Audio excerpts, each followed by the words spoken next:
E aí, meus amigos, espero que vocês estejam bem.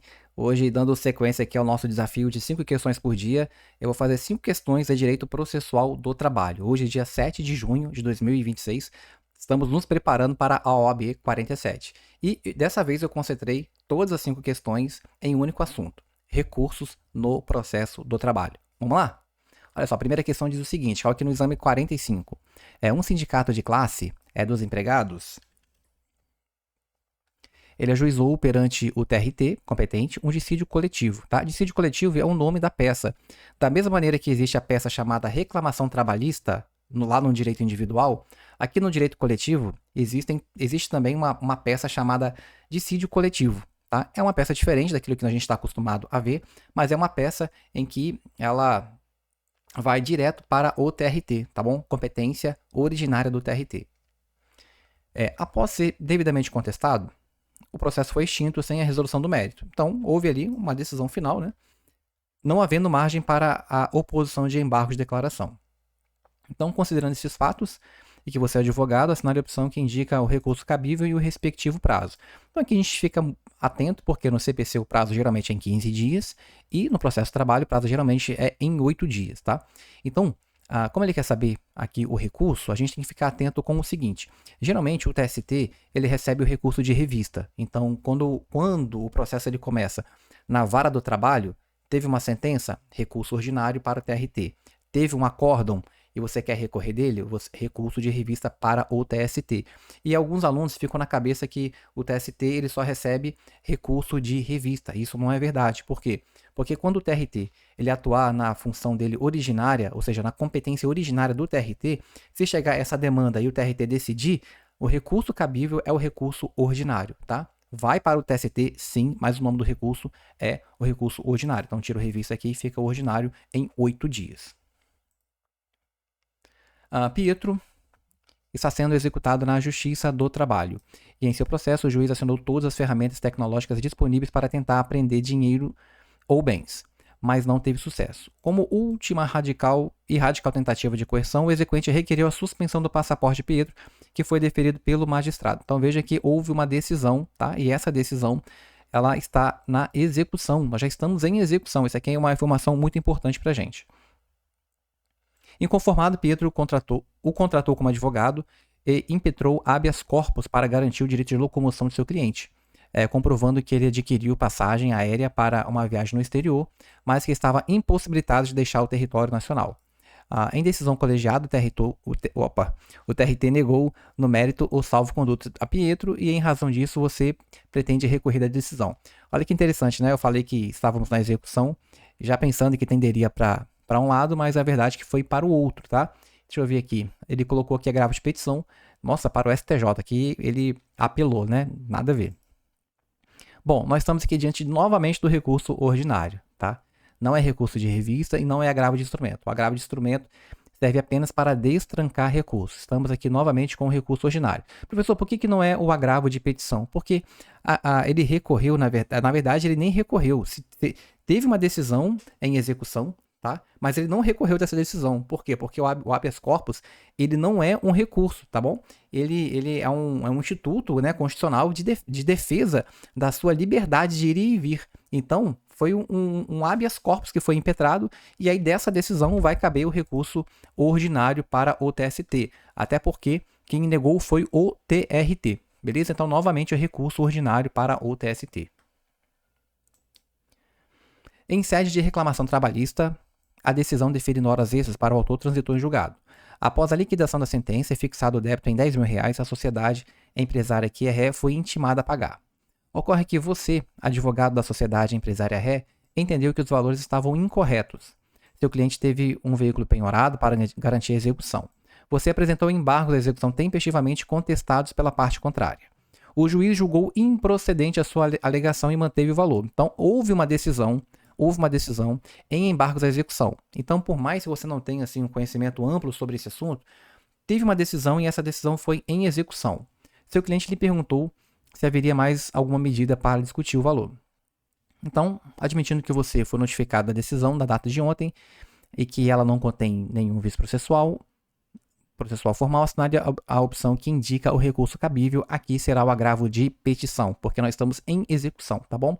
Não seria o agravo de instrumento, que ele serve para destrancar outros recursos, não seria o recurso de revista, não seria o recurso ordinário, que não tem na fase de execução, seria aqui o agravo de petição. Agravo de petição é o recurso que você vai usar se teve alguma sentença ou alguma decisão em execução.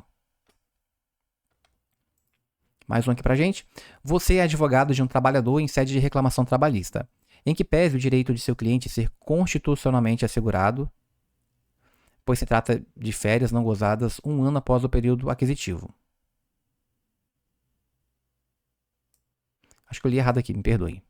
Em que pese o direito do seu cliente ser constitucionalmente assegurado, pois se trata de férias não gozadas 1 ano após o período aquisitivo, que tão pouco forem indenizadas, a sentença de primeiro grau considerou o pedido improcedente.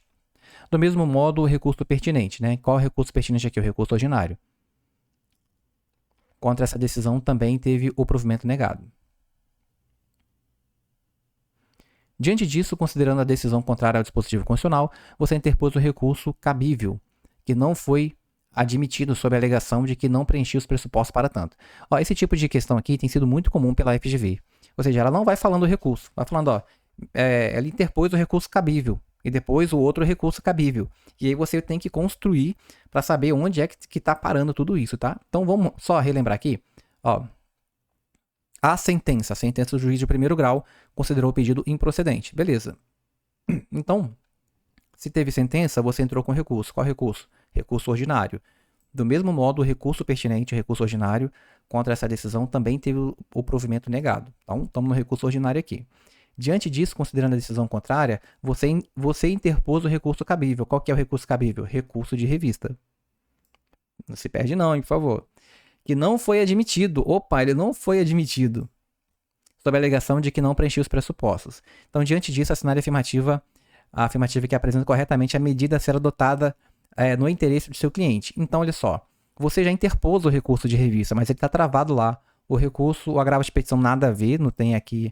O recurso extraordinário seria para o STF, mas não é o caso aqui. O recurso de revista você já interpôs, mas ele está travado. E aí você vai interpor o agravo de instrumento, que serve apenas para destrancar aquele recurso e mandá-lo para o TST aqui no caso. E a primeira questão que eu deixei aqui como última, caiu agora, né, no exame 46, eu quero comentar com vocês. Em determinada reclamação trabalhista que tramita na vara aqui em Cuiabá, tá morando aqui pertinho de mim, o pedido foi formulado, foi julgado procedente em parte. Então, procedente em parte. Então, de tudo aquilo que foi pedido, parte foi boa para o reclamante e parte foi boa para o reclamado. A sociedade empresária reclamada recorreu ordinariamente o reclamante de forma adesiva. Então, qual foi o recurso interposto aqui pela empresa? Foi o recurso ordinário. E o reclamante, que é o empregado aqui, o recurso ordinário adesivo. Tá? E aí fica uma pergunta aqui, professor, que raio de recurso ordinário adesivo é esse aí? Eu vou explicar a vocês, olha só. Só existe o recurso ordinário adesivo ou recurso adesivo de maneira geral, porque não é só no recurso ordinário. Isso pode acontecer também no agravo de petição, isso pode acontecer também lá no processo civil. Na verdade, nós importamos de lá, né? O processo de trabalho importou essa questão do recurso adesivo de lá do CPC. Então, vamos aqui entender o seguinte. Quando uma sentença dá provimento em parte para um e em parte para outro, em tese nós temos os dois aqui com interesse de recorrer. Ou seja, se esse aqui ganhou um pedaço, ele tem interesse de recorrer do pedaço que ele não ganhou. Da mesma maneira, a outra parte também. Então, por muito tempo, a situação era a seguinte. Esse aqui ficava com medo desse recorrer e esse aqui ficava com medo desse recorrer. Aí, na dúvida se ele iria recorrer ou não, todo mundo recorria. E a todo momento eram muitos recursos que chegavam, né? Aí depende aí da justiça, né? Mas a todo momento se tinha recurso. Só que agora, com o recurso adesivo, foi pacificado da seguinte forma. Foi metade para você e metade para você. Você está satisfeito? Eu tô. E você está satisfeito? Também tô. Então, se ninguém quiser recorrer, pode ficar tranquilo. Por quê? Porque se um resolver recorrer, você que não recorreu no prazo legal, vai ter a oportunidade de também recorrer no prazo de apresentar as contrarrazões. Eu sei que parece difícil assim no primeiro momento, mas é só você me acompanhar aqui. Quando tem ali alguém, alguma parte entrando com recurso, naturalmente a outra parte ela é notificada, intimada, para poder apresentar as contrarrazões. Então, a parte A entrou com recurso ordinário. A parte B ela vai ser notificada para interpor, para juntar ali as contrarrazões ao recurso ordinário. E aí, o tribunal vai ter condição de julgar. Vai olhar as razões do recurso, vai olhar as contrarrazões e vai ter condição de julgar, tá bom? O que eu quero dizer é que, durante o período ali de 8 dias para interpor esse recurso ordinário, uma das partes entrou com recurso, a outra não entrou. Se a outra não entrou com recurso, ela não pode mais recorrer. Por quê? Porque o prazo acabou. Só que quando ela é notificada de que chegou um recurso ordinário e agora ela pode contrarrazoar, nesse período vai surgir a oportunidade dessa parte aqui também interpor o próprio recurso ordinário dela. E aí esse recurso vai ser chamado de recurso ordinário adesivo. Por quê? Porque ele vai colar no principal. E aí a questão vai dizer aqui que esse principal ele foi interposto fora do prazo. Meu amigo, se cai o recurso principal, o outro está grudado nele, porque é adesivo, o outro também cai, tá bom?